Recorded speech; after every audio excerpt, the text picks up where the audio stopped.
Thank you, everybody. Thrilled to be here with you, and thank you, by the way, Max Beach. You are all very fortunate to have Max here showing you the way forward, because I know that Max knows it, and I'm really, really thrilled and honored to be a friend of Max's. So as Max told you, I am an industrial designer by background. How many industrial designers in the audience here? Wow. How many interior designers in the audience? Okay, right, three right together. Performing arts? Other design? Other design, okay, great. So, you know, when I was in high school and it was time in history class to write the kind of an essay that Max was describing, I didn't write, I drew. And so I would draw my stories on big papers like this and bring it into class. The teacher loved it because it told a story, and she put it up on the wall and it stayed there for the rest of the semester, and I got an A, and the class was very unhappy with me. But I found a way to communicate that worked. And as you'll see tonight, I still communicate stories using visual techniques, but the underpinning is exactly what Max is describing, and that is that there is a story that could be written. But I prefer to do it this way. So as a storyteller, I have learned how, starting as an industrial designer, I have learned how to tell short form stories that cause investors to spend a lot of money for the people and organizations for whom I create the stories. And so what I'm going to tell you tonight is how I do that, and the process that I use, the research that I've done in order to understand how to do that predictably every time I set about doing it. And I enjoy doing that. So I'm a storyteller for organizations. That's not what it says on my card. But I help organizations tell stories in order to generate money, a lot of money.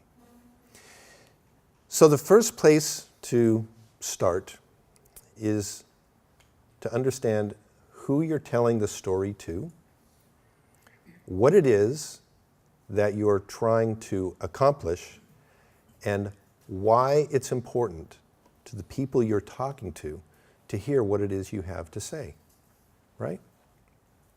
So let's look at some examples of what I'm talking about when I say raise money for organizations. So these are some of the organizations that I've worked for and with in the past. So I was at Lockheed Martin for 10 years. Lockheed Martin asked me to help them win a $70 billion fighter jet competition between Lockheed and Northrop, and I did it using storytelling. And I created a 10-minute film about a 12-year-old boy who wanted to be a great fighter pilot. And he's visited from the grave by his World War II fighter jet hero, Dick Bong, who comes into the boy's bedroom, sits by his bedside, and tells him what it takes to be a great fighter pilot. And we made the Secretary of the Air Force cry when he saw that movie.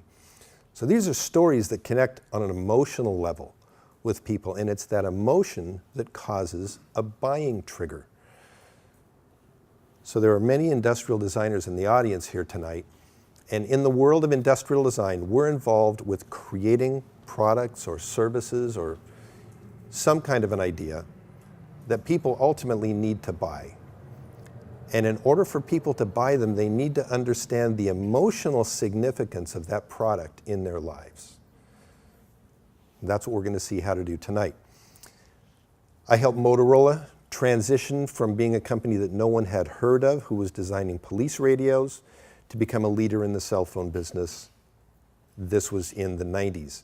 I helped Volvo create a global personality, paving the way for their sale to Ford. Iridium was a startup in Motorola with a group of engineers who had an idea, and I helped them raise $1 billion in funding in order to build 66 satellites that they could launch into low Earth orbit, which are flying today. I helped Philips launch a range of different products. I helped the DAF trucks division of PACCAR in the Netherlands go from a point of bankruptcy to become the European leader in transport truck sales. And I created a story that caused Unilever in Europe to call the design firm that I worked for and say, come to Europe, we see that you know how to do what we need to do. And that led to a 3-year design consultancy agreement just from that story that we wrote and put out into the world. So that's sort of my Fortune 500 background. From there, as Max said, I began, by the way, I added this up, it's about $1 trillion in market value that those stories ultimately led to for these organizations. And what it does once they learn how to do this is it changes the way they communicate with the world, because they know it works and they know it's important to the audiences that they're talking to. So then I began helping design firms and advertising agencies to begin to build their businesses, meaning attracting some of these Fortune 500 clients, getting big contracts. And I noticed that what happened was, as those design companies were building their sales, they were being purchased by either competitors or larger organizations. So then I started building design firms for sale. One company, Carbon Design Group in Seattle, we grew and sold it to Facebook. So now they're the internal design organization for the Oculus Rift platform. Today, I am the executive director of the LA Clean Tech Incubator on the CSUN campus. So the LA Clean Tech Incubator is a business incubator. We have 45 companies in our portfolio. I help all of them with their messaging, all of them to grow and attract investor funding. We've attracted in total more than $100 million in investment, and these companies have generated more than $200 million in sales overall. So for a person who likes to build business, this is a fabulous place to work. Everybody familiar with what an incubator does? No? In short form, so that you can understand a little bit more about what I do, if you have an idea for a new thing, because we really specialize in products that are clean tech in their orientation, we help those companies who have intellectual property and they have their team put together. Maybe they already have a little bit of funding and they've gotten started, but they're not in the market yet. We coach them and guide them through every step they need to get all the support required in order to ultimately make it to market, get the investment they need, and then eventually sell. So it's a business incubator. Like you would incubate chicks in a little hatchery, we incubate businesses to grow up. So back to the storyteller's greatest secret. There is a secret to storytelling that causes people to say, I want that, I like that, it resonates with me. Now, if we look back in history, we see that man has been telling stories forever. You know, this is the earliest recorded art in a cave in Lascaux, France, and that tells us that storytelling is built into our DNA. It's how we have communicated with each other forever. So at a fundamental level, storytelling makes sense to do because we all can connect with it. One of the biggest storytelling awards I ever won was for a film that I made for DAF trucks in Europe, but because we were going to be talking to audiences from all over Europe, speaking 15 different languages, this 10-minute emotional film that made everybody cry had to be made without any language at all. So it was a film with no dialogue. So it's possible to tell stories in many different ways, and this is such a story that doesn't happen to have any dialogue either. But it was used to communicate all different kinds of things to each other. Storytelling has been used to gather community in history and to foster belief. It has been used to persuade and continues to be used to persuade people to do things. It is used to move children from active daytime into a quiet, slumbering sleep, and is used by teachers in order to inform and educate, like we're doing now. The great leaders in history have been masterful storytellers, and these leaders have shaped the way we think about the world around us. They've entertained us, made us laugh, they've made us cry, and they've shown us how to write and how to read and how to understand and how to think. So storytellers change the world with what they do. And so do villains. And understanding villains is a very important part of storytelling. Anybody know who this is? This must be a great university. Everyone knows it. Genghis Khan is credited with killing 40 million people during the course of his reign. So this is one of the most feared villains in the history of mankind. And when we're talking about villains and enemies, as you'll see that we will, it's very important to understand villains and enemies in their most dire state. I'll tell you what I mean in a moment. As storytellers, we want to start out with the facts, don't we? We want to gather our information. That's a great place to start. But facts, metrics, and information really doesn't ever sell anything because no one's interested in lists. People want to embrace in something that's meaningful to them. We want our audiences to know us, to trust us, and to like us. Because only when they finally like us are they going to be buying anything from us. And even as industrial designers, you're making your presentation, you're making your pitch. The more the audience knows you and gets to trust and like you, the better they're going to like your work. It's really as simple as that. Ultimately, we have to generate a sense of emotion among the people we're talking to. But the big question is, how do we do that? How do we predictably create a sense of emotion in an audience in order to cause them to buy something?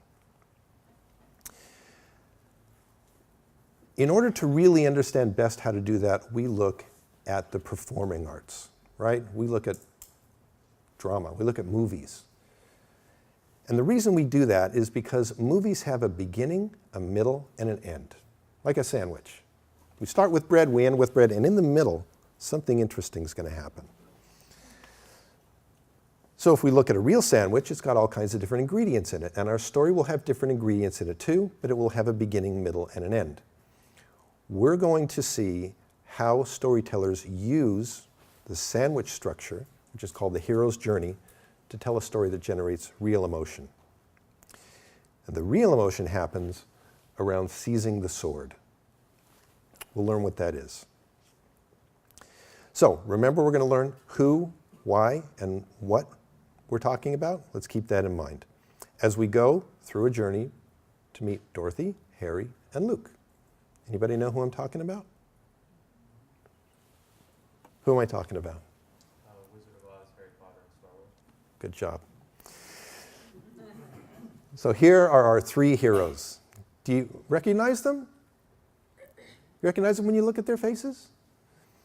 Well, we don't normally see them looking like that. And the reason we don't normally see them looking like that is because they're not looking at the world through a happy mask. They're looking at the world through a darker lens, a very dark lens, and for good reason, because these heroes are going to be dealing with very bad people. Now, these are people who would like to kill our heroes. That's dire. That's serious business. And in the process, our heroes are going to protect their friends, and our heroes are going to confront face to face their worst fears. And that's why we know these people and we like them and we trust them, because they stand for, the best aspects of our characters. Even Disney characters, we look at all these happy, sweet, singing fish and flying happy children, delightful puppies and dogs, and singing lions. That's all great. It's beautiful, very talented artists, but that kind of imagery sells pajamas at Target. It doesn't fill movie theaters. This is the look that creates a billion-dollar blockbuster. And this is the look that all the Disney characters have. And the reason they have these looks about them, these looks of grave concern, is because they are being tracked down and chased by some of the worst villains ever to appear on the movie screen. And Disney are experts at doing that. Disney are such experts at doing that when we look at the Marvel superheroes who have supervillains, Disney acquired Marvel, because they know how to deal with the hero and villain storytelling business. And because they're so good at that, they bought the Star Wars franchise. Another hero's journey story.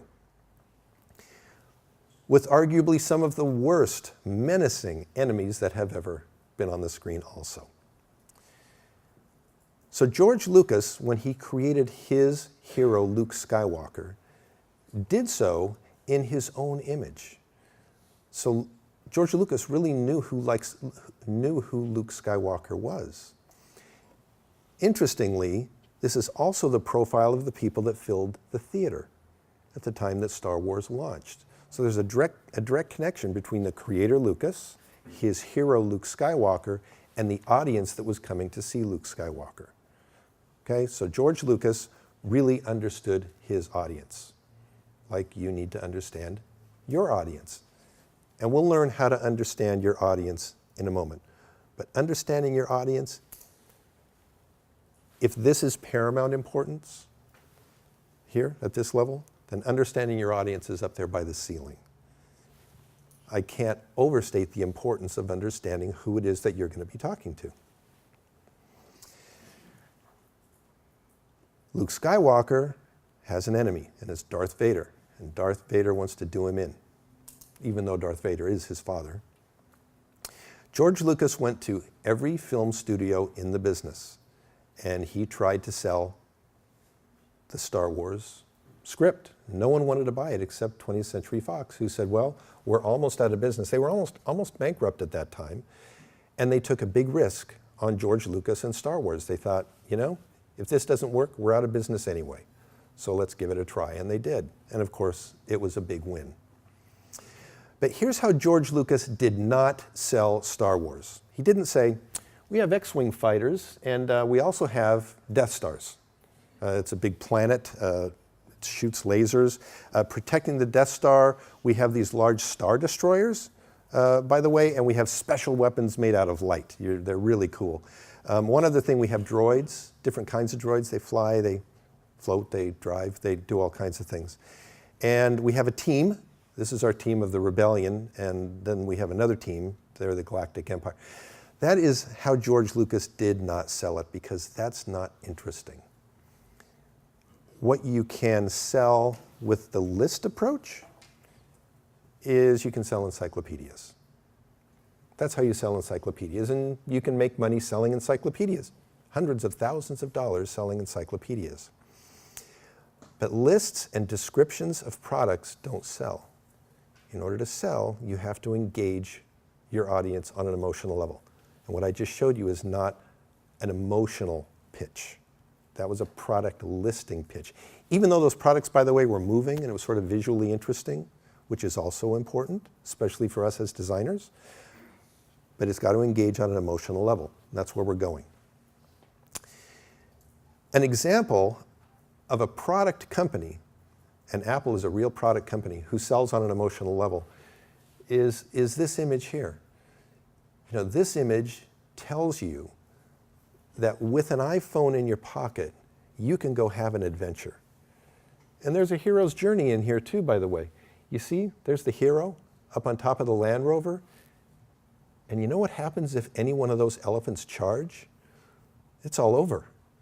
So there's an inherent danger going on in this picture, in this beautiful sunset. It's a pastoral scene, it's magnificent, but there's an inherent danger built in, and those people are taking an adventure right in the face of danger. And Apple's saying, with an iPhone, you too can be a hero. All in that one image. Very sophisticated image. But if you're going to create a new world, which Star Wars did, and generate almost $50 billion in revenues through a franchise, you need a very powerful tool, and that's what George Lucas used. He used a tool called the hero's journey. Now, the hero's journey is a methodology. It's a framework that was coined by a writer named Joseph Campbell. And Joseph Campbell wrote a book called The Hero with a Thousand Faces. And he told us in that book that there have been heroes among us from the very beginning. And here's the 10-step process that is used to tell a hero's story. And it's the sandwich. Now, Joseph Campbell didn't say it's a sandwich, but I thought since a sandwich has a beginning, middle, and end, that's kind of a great icon to use. So I'm going to show you how the sandwich works, and this is going to change the way you communicate forever. So who's ready to change the way they communicate forever? Good. Not everybody, I see. Okay, that's okay. So let's start out in the ordinary world. George Lucas took us out of the here and now, and he said, you know, the ordinary world you're going to be in right now for the next 2 hours is a long time ago in a galaxy far, far away. You're not in the movieplex. So, here's Luke Skywalker, living in his ordinary world, which is this planet of Tatooine. He lives on a moisture farm on an otherwise desert planet in the middle of nowhere.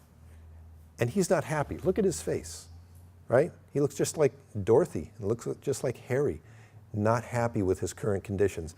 By the way, notice that none of those characters have parents. They're all orphans. You know, Luke Skywalker lives there because his father, Darth Vader, abandoned him, and he lives with his aunt and uncle who get killed. So all these heroes are sort of orphans in the world, and they're seeking meaning in their lives. They want to be somewhere else. Luke gets a call to adventure. He wants adventure, and he gets it. 2 robots show up with plans to the Death Star, plans to destroy the Death Star, and they want to get these plans to Princess Leia. Oh my goodness, this is just what I've been hoping for. And he meets his mentor. He said, Luke, this is the lightsaber. This was your father's lightsaber, and you can be a Jedi Knight, and you can go defeat the Death Star and save the princess. Luke says, I'm all in. He crosses the threshold from the ordinary world into the special world with his mentor, and they meet new allies. They're going to meet new enemies too. But they have to learn to test and trust their allies because they're only going to be able to do this with a team. He's not going to be able to succeed and save the princess all by himself. There's always got to be a team. Then they enter the cave, and that is the Death Star itself, and they save the princess. But in the process, Darth Vader, his enemy, kills his mentor. And in nearly every story where there is a mentor, the mentor is either killed or somehow otherwise disappears. The mentor doesn't last in the stories. The mentor is there to be the guide and the teacher, and then he or she goes away. Finally, Luke seizes the sword. He jumps into his X-Wing fighter, and he's going to go blow up the Death Star. And he does that by remembering what his mentor taught him, which is use the Force, Luke. The Force will guide you. Okay, so that's the special power that Luke has because of the mentor. And with that, Luke is resurrected. He blows up the Death Star, he saved the princess, and he returns to his ordinary world where he started triumphant. He's a hero. So that's broken down in simplest terms. That's the 10-step hero's journey process. And look at the difference between Luke when he started and Luke when he finished. The relevance here for what you're all doing is if you have a product to sell, let's say it's this product, critical to help your audience understand that without this product, they're in position number 1. And with this product, they're in position number 10. And your pitch is going to take them through that journey and show them how your product gets them there. There are only 2 places in this story where we're not talking about our hero. That's why it's so important to understand your audience. There is the point where we're talking about the enemy, and there's the point where we're talking about seizing the sword. The sword, by the way, is your product. The enemy is what it is that your product makes sure doesn't happen to your hero. But otherwise, out of 10 images, 8 of them are focused on who we're talking to. 10 steps to create emotion around a product in the minds of your target audience. Okay, so this is the movies, right? But let's look at an example of a company that used this 10-step process in order to raise a lot of money. This is a company called Grammarly. Y'all heard of Grammarly? What's Grammarly? Checks your grammar. Sorry? It checks your grammar. Checks your grammar. Spell checker, grammar checker. It does come free in Microsoft Word, but they created Grammarly. And the results have been rather amazing in the market for Grammarly. So let's look at how Grammarly has used this 10-step hero's journey process to raise millions of dollars.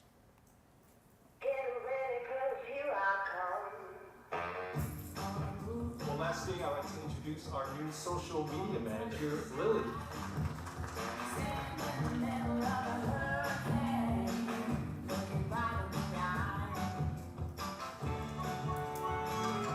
Do you know what's going on?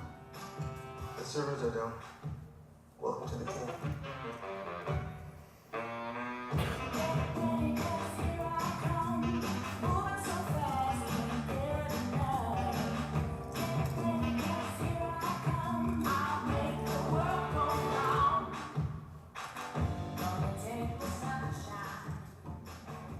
Lily, tough day, huh? It was a great day.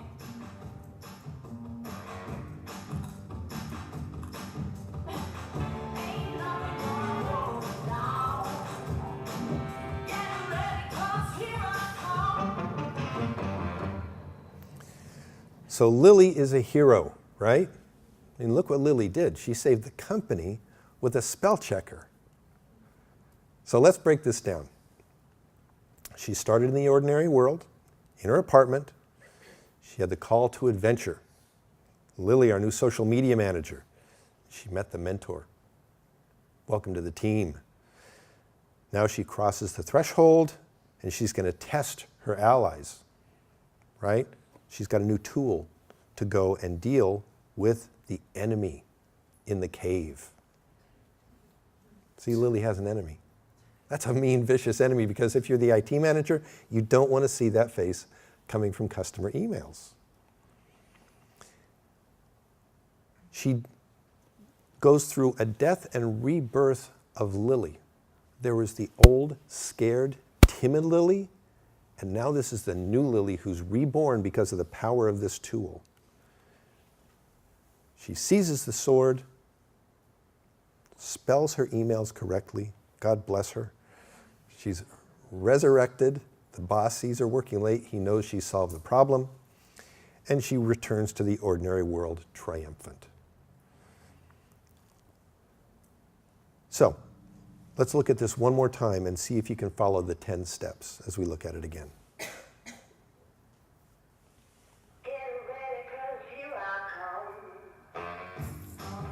Well, lastly, I'd like to introduce our new social media manager, Lily.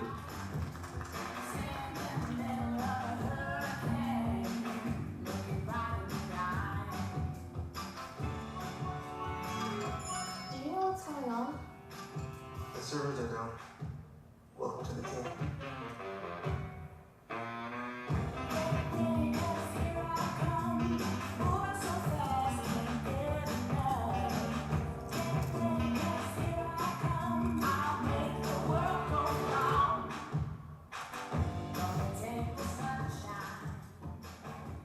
Lily, tough day, huh? It was a great day.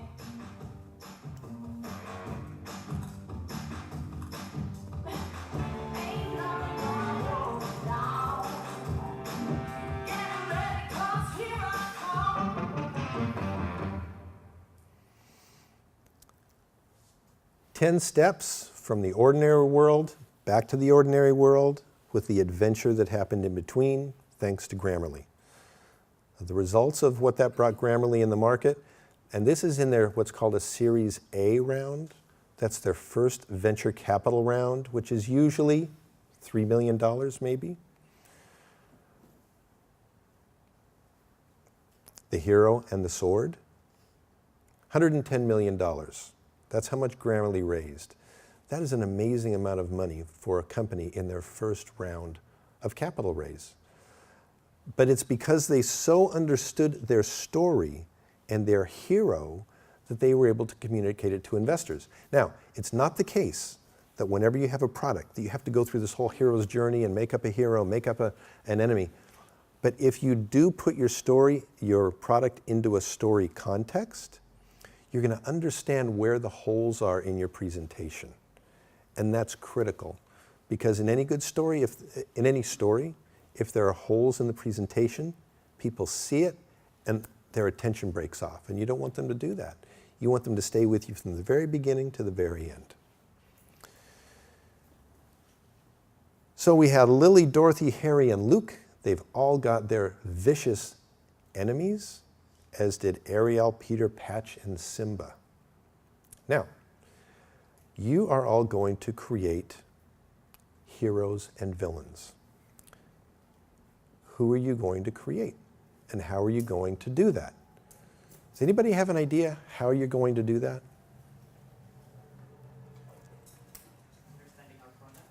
Understanding your product. Understanding your product is very, very important. But it's number 2. What's number 1? Understanding your audience. Understanding your audience, exactly. And in order to understand your audience, you need to go and do what? Research, exactly. How do you do your research? Observe. Question. Who said question? Question. Big difference between observation and question in that we can observe by doing our online secondary research, and that's very good to do, but only by conducting face-to-face conversations can we actually understand what's in people's minds and, more importantly, in their hearts around what it is that we're thinking about doing once we understand our product. So we need to go out and we need to canvas and understand and question and talk to these people. And only once we do that, and I'm talking about talking to a lot of people, can we begin to create a hero of our own. When we do talk to these people, some of the questions we're going to ask them include, what are your greatest fears around this product? You know, now this is a presentation clicker, right? Now, I'm sure that when Logitech created this, because this clicker's everywhere, I'm sure that when they went out and did their customer discovery, which is what that's called, I'm sure they said, what's your greatest fear in presentations? And you know, people have a lot of fear around presentations. But some of them dealt with the clicker itself. I'm afraid it won't click the slides. I'm afraid it'll fall out of my hand. I'm afraid of God knows what. And Logitech used all of that to create this industry standard clicker as an example. So when you do talk to your audience and do your customer discovery, you're going to understand who the enemy is. And the enemy is all important because that lets you know what the character of your hero needs to be, and that's your audience, in order to overcome it and become a success with your product.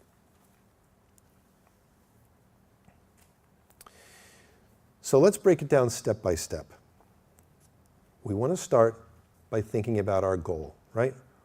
What is it that we want to accomplish? Who are we going to be talking to? And why is this important to our target audience? Step 2, we want to put our team together. Now you notice Lily in the Grammarly video, that was a pretty nice video. Now that video was not created by the same team that created Grammarly. Grammarly are a team of coders, software developers. That video was created by a pretty sharp team of video communicators. And so you need to expand the team to include all the parts and pieces you need in order to be successful. Then you have to understand your hero, and you do that by canvassing your target audience members, understand who their enemy is, and that becomes your enemy because we feel at one with our hero. Then, finally, here it is in position number 5, we really have to have a great product and understand everything about our product, and finally tailor our product to what it is that the audience has said that they need. And finally, create a story around it that communicates the whole sandwich from start to finish. And lastly, and finally, most importantly, is the presentation where you communicate the story. Because in the presentation, we're able to generate emotion. Some sense of emotion in the audience that makes them engaged to say, yeah, that is really important to me. So when it comes down to it, the storyteller's greatest secret is the quality of the presentation that you can put together, because therein lies your ability to generate emotion among your target audience.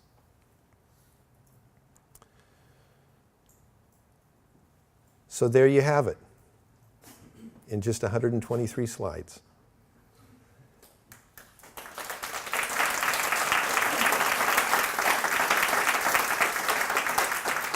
Thank you. Questions? Yes. Just out of curiosity, that project you helped Lockheed Martin with, was that the Raptor versus the Black Widow project? That was the Raptor. Uh-huh. Cool. Is there somewhere I could find that pitch online or something? You know, I have that pitch here. Oh. You mind sharing it maybe after class? I'm pretty interested in the Lockheed Martin project. Does everybody know about the F-22 Raptor? Yeah? So this was the replacement for the F-15 Tomcat. And at the time that Lockheed won the opportunity to compete with Northrop, Lockheed was nearing bankruptcy. They had just finished a kind of a disastrous commercial airliner business. They were selling some products to the Navy, which the Navy still uses today. But Lockheed hadn't produced anything new for the Air Force since the Vietnam War. Now, in order to compete in a contract like that, you have to show relevance. You have to show you have the ability right now to deliver what the Air Force is asking for. And Lockheed couldn't demonstrate that. Northrop could, because they just flew the B-2 bomber. I had been at Lockheed about 5 years, having a number of increasing successes, helping new product divisions sell new advanced lines of products, but growing parts of the business. And 2 security guards show up at my office, and they said, "Mr. White, we'd like you to come with us." Now, in the aerospace business, that's usually never good news. I got into the security van and they drove me to the far corner of the Burbank airport. They walked me into an old deserted office building, which had old oil drums. It was dimly lit, dusty floors. "Please wait here, sir." Really not knowing what was going to happen. And one by one, 9 other people walked into the room just as I was. We all stood there together in silence. And finally, 2 other guys came in, holding clipboards under one arm and a fistful of pens in the other. And they passed out the clipboards to each of us, and they said, "This is your application for a top secret security clearance. We're starting a new program, and you're going to be part of it." It wasn't a request. And so I wasn't sure if I was in a better situation than I thought I was in. It's like, why, aren't you happy with my work? And this turned out to be the F-22 fighter jet competition, and I was one of the first 10 people on the program, which shows you that Lockheed understood the importance of telling a story in order to convince the Air Force that we really had what it took to win this contract. So Lockheed was the underdog. It was a top secret program, meaning we couldn't show the plane and we couldn't say anything about it. But it was my responsibility for every word and every picture produced out in the public, including the proposal itself, to demonstrate that not only was Lockheed the only choice, but that there was no competition at all. So that was a tall request. And that's where I drilled down and began understanding how George Lucas did what he did, how all the great storytellers did what they did, and that led me finally to Joseph Campbell's hero's journey structure. And so I reached out, as Max gets to do for this program, to some of his design heroes that I've heard that he brings in here also. I reached out to Sid Mead, and Sid Mead is a design futurist, and he designed Aliens, Blade Runner, Tron, all kinds of movies. He's a genius and one of my design heroes. And so I asked the Lockheed engineers to design the opposite of whatever our plane was. And at this point with my clearance, I didn't know what the plane looked like and I didn't want to know what it looked like. So they designed a plane that was the opposite. I submitted it at the Air Force Public Affairs Office. They stamped it approved. I gave it to Sid Mead, and Sid created these amazing visualizations of this fictitious airplane in a dogfight over Eastern Europe. And we created a factory of the future, showing raw materials coming in at one end of this massive, gorgeous factory, finished airplanes coming out the other end.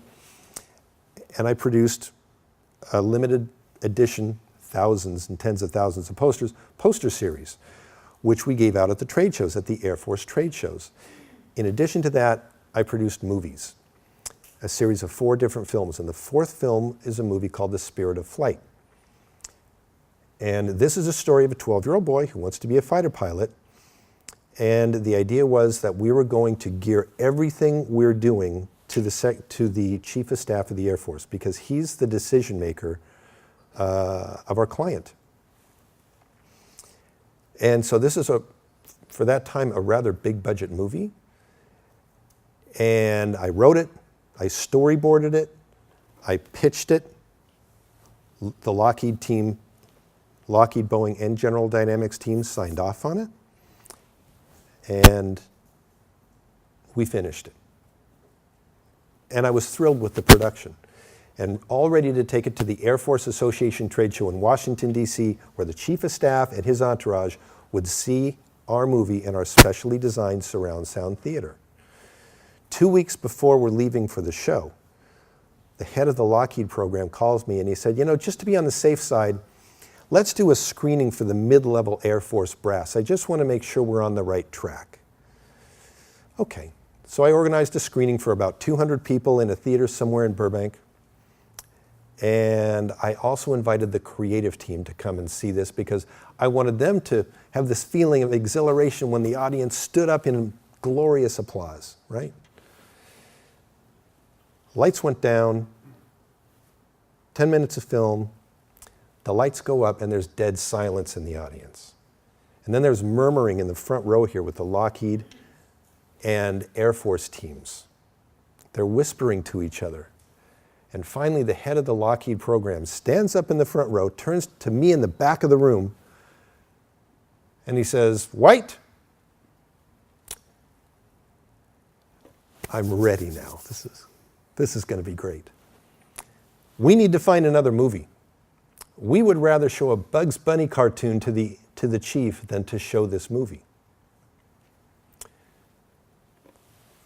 The audience was as silent as this, and everybody left.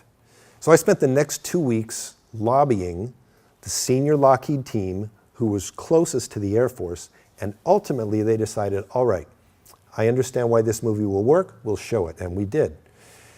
So the night of the Black Tie Gala in Washington, D.C., the chief, the assistant chief, their entourage, everyone in full dress regalia, all the aerospace corporate executives, all in black tie, were all there in attendance. The chief and his entourage went into our theater. 10 minutes later, the doors opened. And nobody emerges. Now the audience is silent, again, waiting. And finally, the chief comes out and he's got tears coming down his cheeks. And he walks through the sea of people, which parts like the Red Sea, and he goes up to Dan Tellep. He grabs his hands and he says, you've captured the spirit of this program. So Lockheed won. Lockheed was the underdog. And ironically, one of our startup companies is designing an electric aircraft. He's from Northrop. And he was there at this time. And he said, yeah, oh, you worked for Lockheed, really? You know, I heard we had the better technology, but I don't know why Lockheed won.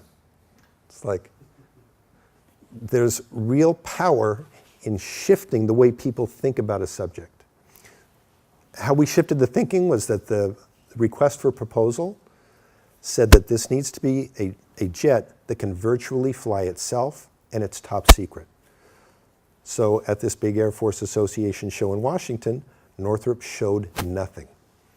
They had one panel with no graphics, just text that said, We're building the next generation aircraft that can virtually fly itself, but it's top secret, so we can't show you. That's essentially what their text said.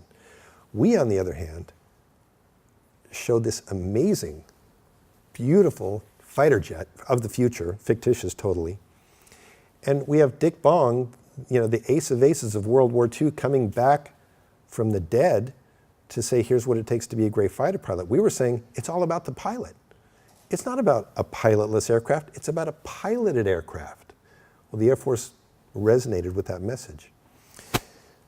So, since you asked, this is the story called The Spirit of Flight, and this is what they saw.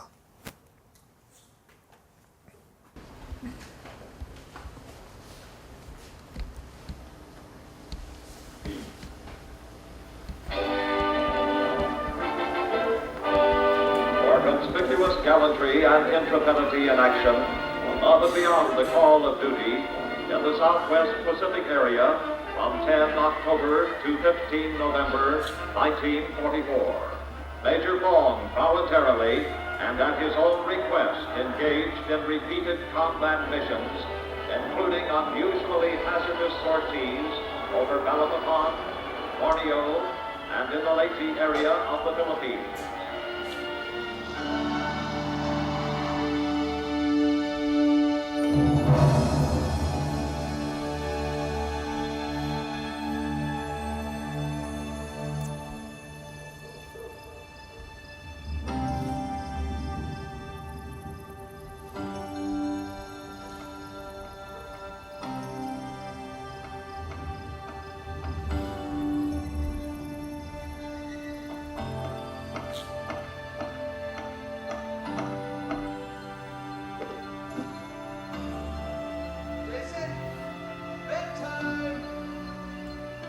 I bet the Ace of Aces never had a bedtime.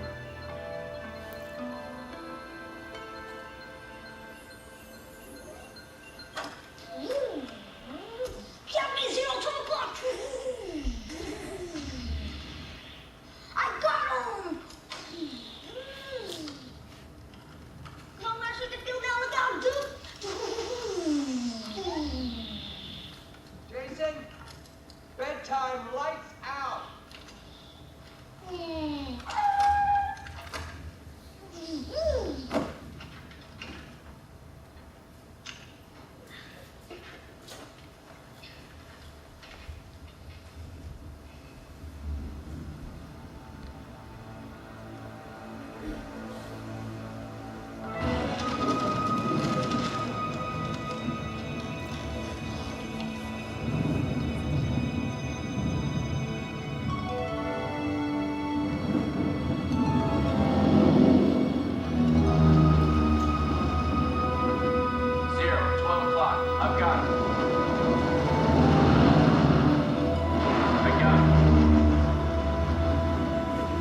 I took a hit. I'm losing oil pressure. My number one engine's out. I'm putting her down.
Work. Did you make all these? Yeah, yes, sir. We were in the beginning when they took that picture. 1944. You just topped the Rickenbacker's record. It was really something. Sometimes there were so many planes in the air, it was unbelievable. The pilots were good. Some are very good. A Curtis Hawk. I used to watch one of these, a mail plane, almost every day fly over my folks' farm. That's when I knew I was gonna fly.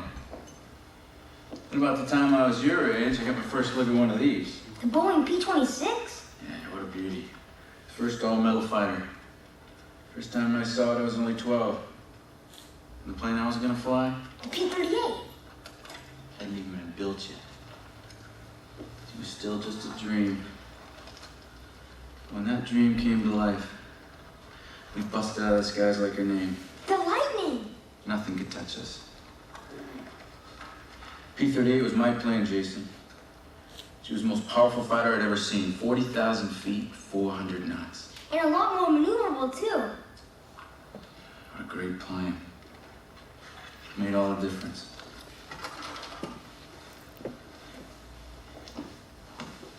You know, we could never imagine the fighters are flying today. It takes vision, Jason.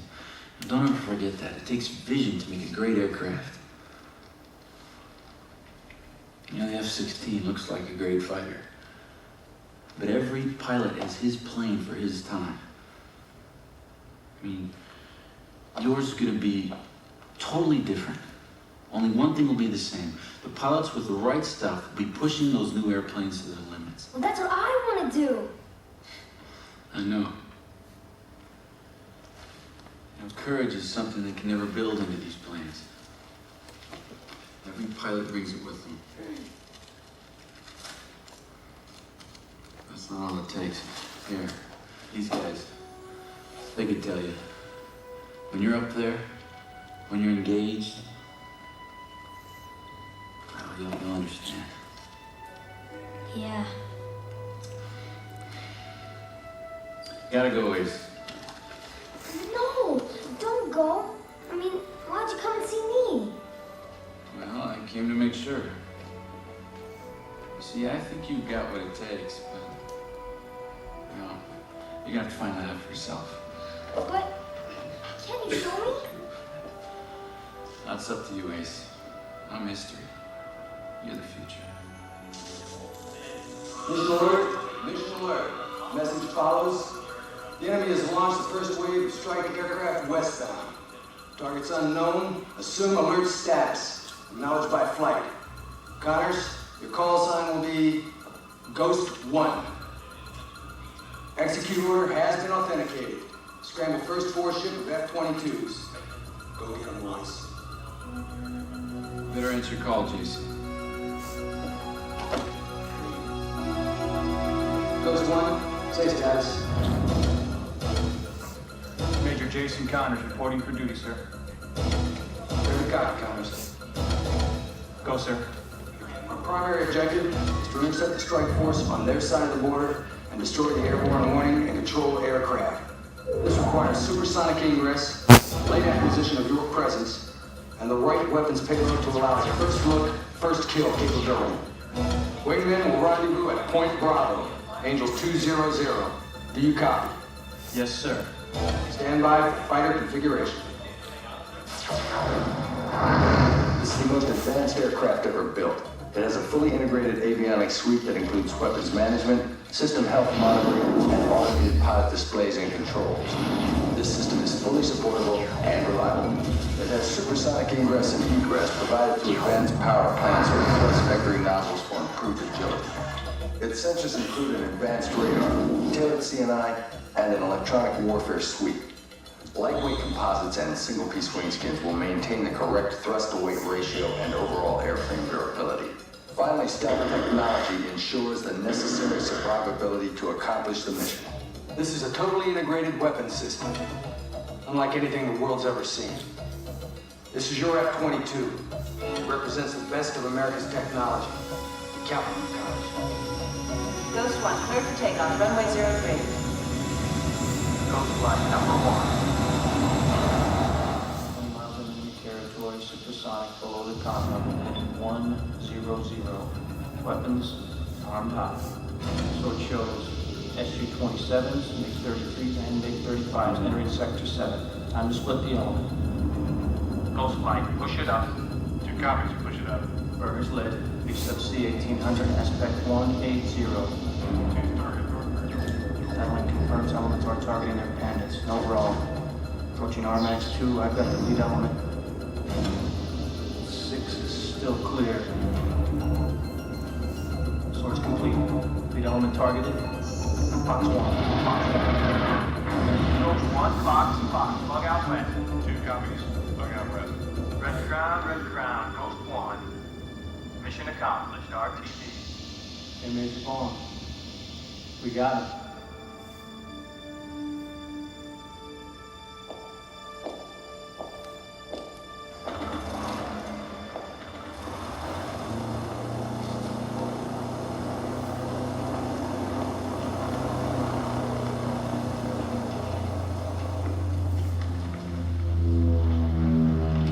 Jason, get a move on. Come on, you don't want to be late for school. Oh, Dad, it's Stick Bomb. He's gonna fly over our house. What? Stick Bomb. Jason, that's Mr. Levere mowing his lawn. You know, I don't think these late nights are so good for you. I have to start going to bed a little earlier. Come on, pal, let's get some breakfast. Breakfast? Yeah, you know that meal that we eat in the morning before we... Where did this come from?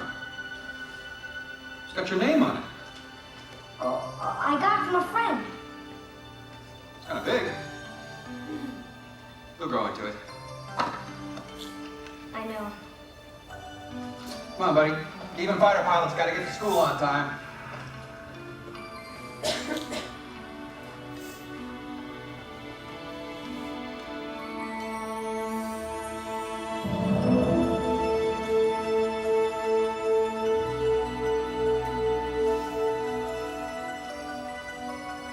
Thanks, Major.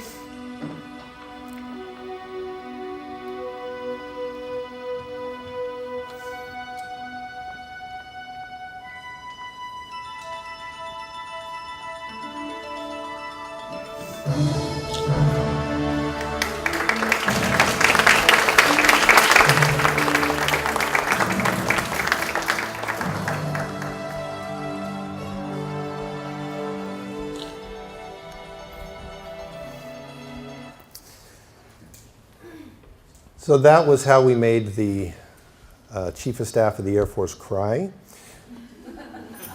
There are a lot of points of connection in that movie with what it was that the customer was looking for. First of all, everyone who flew anything in the Air Force ever, until that time, it was a male-dominated audience, was once that boy. And the F-22 was a jet which, when it eventually would fly, would have that boy as its pilot, because that's how long it was going to take to build that jet. So either the Air Force team saw themselves in that boy, or they saw their son in that boy, or they saw their grandson in that boy. But everyone could relate to the child.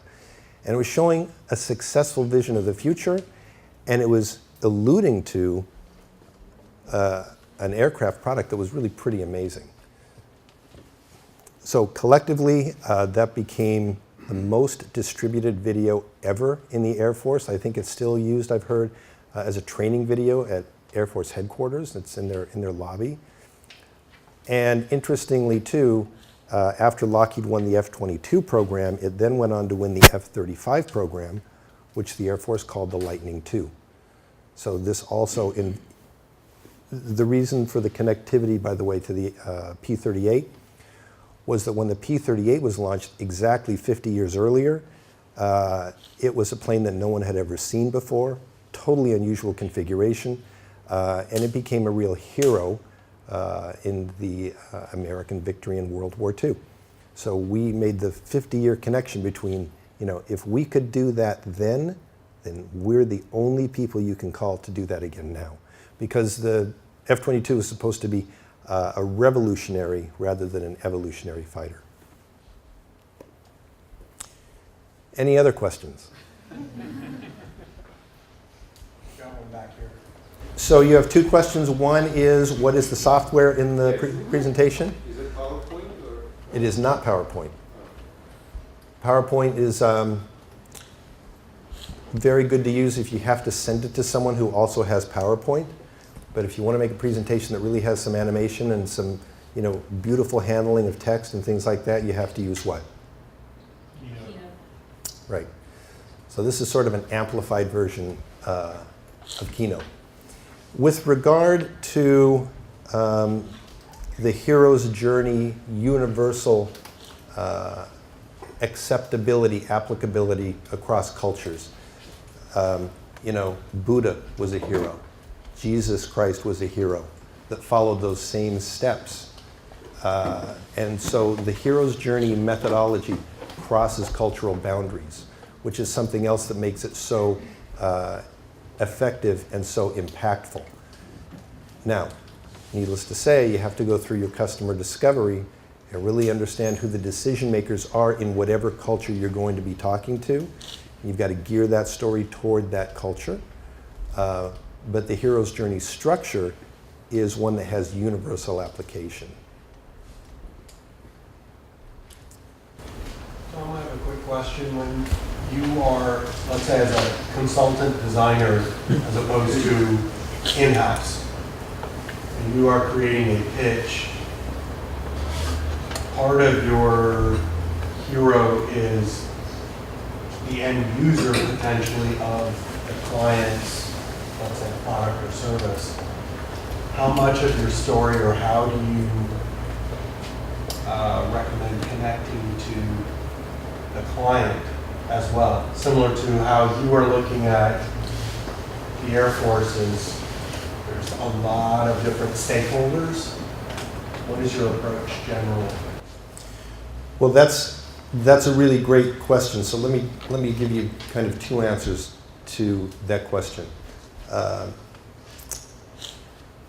If we're creating a new kind of potato chip, and we're going to be creating what's called business to consumer communication, right? We're going to tell the consumers how great these chips are. So that's business to consumer, B2C. If on the other hand, we are talking to Vons and Albertsons, who are our retailers, about selling to consumers, our message needs to be the same as the one we're giving to the consumers, that these chips are amazing, but what our message also has to have in it is the consumers think these chips are amazing. Let us show you how it works. And now let us show you how we're going to advertise to the consumers so that they come to your store and buy it. So our advertising to our client, let's say, which will be Vons, that's who P&G needs to sell Pringles to, needs to demonstrate the connectivity that we're going to have with the audience. So first and foremost, we need to be doing our end user discovery. So we need to go, if we're making Pringles, we need to go talk to people who love to eat potato chips. And then once we understand that, then we can go to Vons and say, we understand people who eat potato chips better than anybody else in the world. And because of that, we've built something that no one else has. Look at this, chips in a can. Now let us tell you why this is going to be so effective and why you need to have it. So Vons and Albertsons are relying on us to have done the end user customer discovery, even though who we're going to be selling to is the business to business buyer, which is Vons. Now, in the case of Lockheed, we were making a story for the Air Force senior level brass to communicate to the rest of the Air Force. Because what the rest of the Air Force was hearing up until this time was, this plane needs to fly itself and it's top secret. With this tool, we allowed the chief to say to everyone in the Air Force, no, this isn't only about a self-flying plane, this is about pilots. To which the pilot said, that's what we want.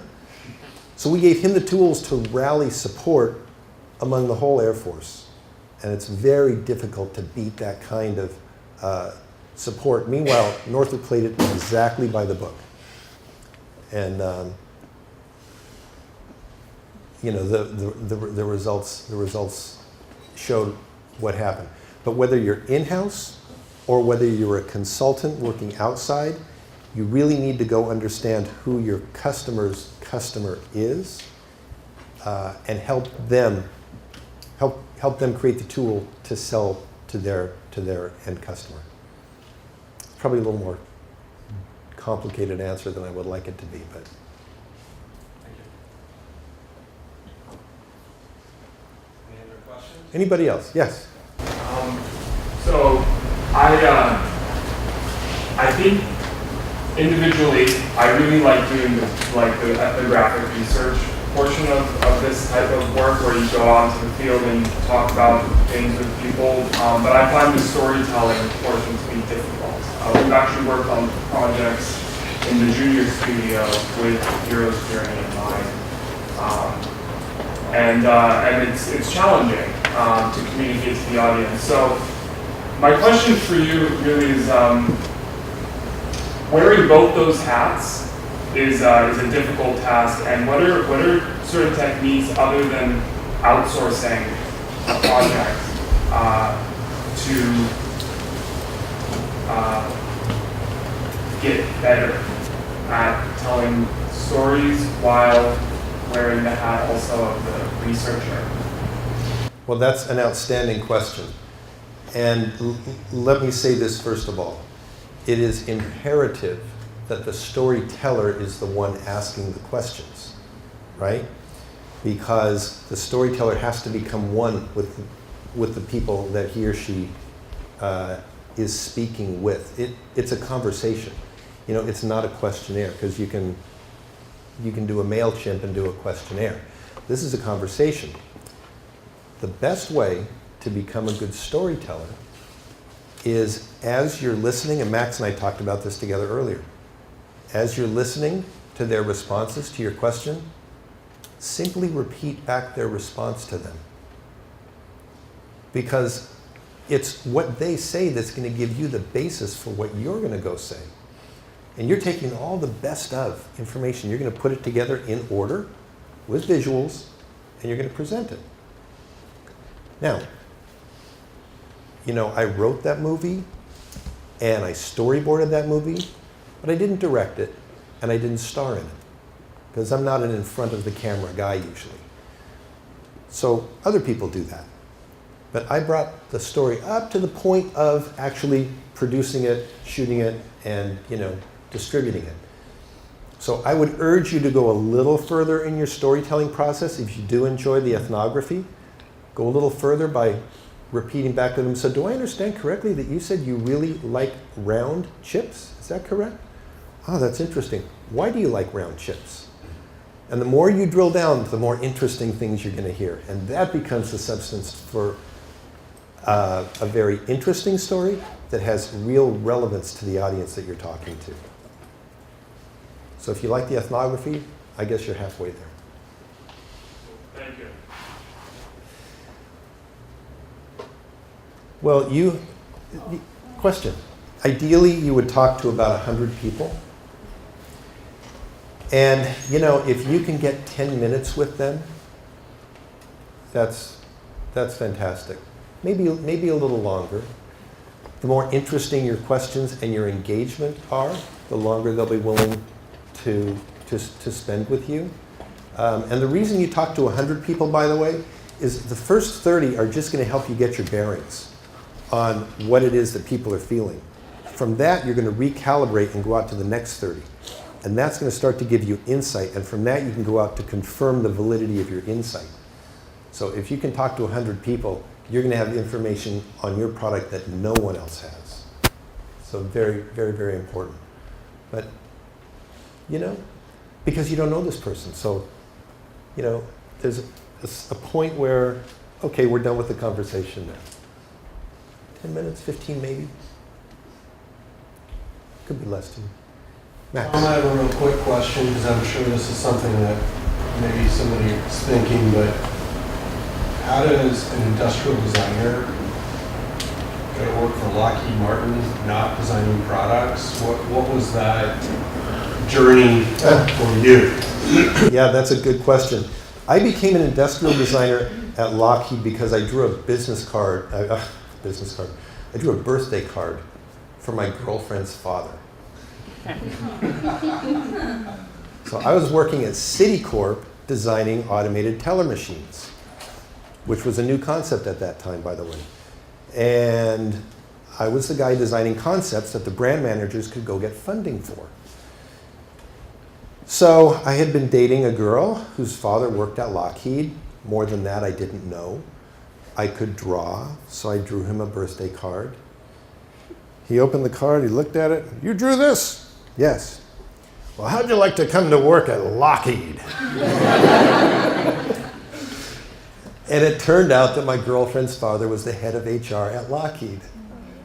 And so I said, yes, fantastic. Well, the industrial design department was looking for someone who had the ability to design networked systems, which is what I was doing at Citicorp. And so they wanted me to design, now this is pre-internet, right? They wanted me to design a networked system that could communicate across all the different Lockheed facilities around the country. And so I had to conceive what this thing might be like, what technology should it use, what's the form factor, how are we going to produce it? So I concepted, designed, and produced the prototype. It was almost exactly the size of that whiteboard over there, the whole thing. And so, because it was a location-based installation. So when I finished it, the senior team said, fantastic, great job. So I said, well, now what do we do with it? Well, now we have to go get the funding in order to produce it and install it. Well, how do you do that? Well, we'll go talk to management. Well, what are you going to say to management? Well, I don't know. I said, how about I make a presentation and to management? Okay, that's fine. Make a presentation. So I found a room in the building that we were in. It was about half the size of this room. And I created a theater out of it. And I put a fake wall about 3/4 of the way back that was made out of scrim material, you know, where when you shine light on it, it looks opaque, and when you light it from behind, it turns transparent. And then I mounted this behind there, built theatrical lighting, and I built a presentation, about 10 minutes long, using video and special effects. And it unveiled this product. And we got the funding for it. Shortly after that, a position was created in the marketing department for a sales promotion coordinator, and I was hired for that position because they thought if I can sell that, I could sell jets. And so I moved into the marketing department at Lockheed, which was a desk in a cubicle and no budget. And it was my job to take this rental display that was about as wide as this screen to the Point Mugu Air Show and to the Moffett Field Air Show and to air shows. And it's like, this is how you market the product? I said, I think we can do better. Well, show us what you think. So step by step, I built bigger budgets and started doing bigger exhibits until finally I was responsible for corporate exhibits worldwide, including the Paris Air Show and every place Lockheed was exhibiting with increasingly big budgets. And then the HR department came in and said, we're launching a new program called the Lockheed Technical Institute. And we need for, I forget what it was, 50 engineers to sign up for this program within 6 months, something like that. How do we do that? Well, it wasn't an exhibit won't do that. So I said, I think you need a film. And we need to create this film and show it to every engineer in the company. Because, by the way, it was a voluntary thing. But the engineers had to sign up because this was the technology that they would use to design this airplane. And I wasn't involved in that program yet. So I created this film. And first big budget film at Lockheed, and it was a huge success. And it was because of that film. And there was like 100 engineers in 2 weeks that, like, you know, I want to be involved in that program. So suddenly I was the guy at Lockheed in marketing who could persuade people to do things.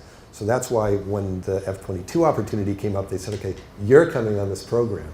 So I built a reputation for doing that. So that's how I went from industrial designer to filmmaking storyteller.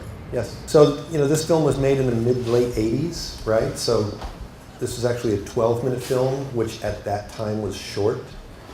Today, just in watching it now, it's kind of long. And so today I would probably make a 5-minute movie.